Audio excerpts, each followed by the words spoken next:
SV8 news Telugu ఛానల్కి స్వాగతం. బలవంతపు సేకరణ ఆపండి, భూ నిర్వాసితులకు న్యాయమైన పరిహారం చెల్లించాలి. కలెక్టరేట్ ముట్టడికి కదం తొక్కిన భూ నిర్వాసితులు.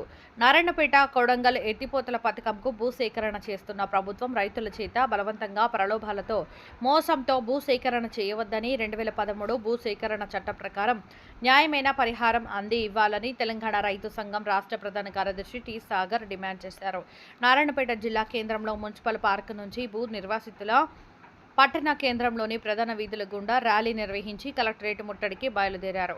అయితే శాసనపల్లి రోడ్డులో పోలీసులు అడ్డుకోవడంతో అక్కడే రోడ్డుపై బైఠాయించి 3 గంటల పాటు రాస్తారోకో నిర్వహించారు. భూములు కోల్పోతున్నటువంటి రైతాంగానికి 2013 భూసేకరణ చట్టం ప్రకారం పరిహారం ఇవ్వాలనేటువంటిది మా మొదటి డిమాండ్.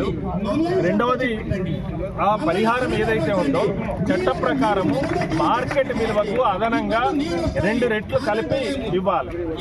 ఈరోజు నారాయణపేట ప్రాంతంలో ఎకరం భూమి 30 లక్షలకు తక్కువగా ఎక్కడ లేనటువంటి పరిస్థితి. దానికి 2 రెట్లు అదనంగా కలిపిన 90 లక్షలు అవుతుంది. దానికి సొల్యూషన్ చేయమంటున్నారు, లేదా శాశ్వతంగా భూమి కోల్పోతున్నారు. కాబట్టి ఇంకో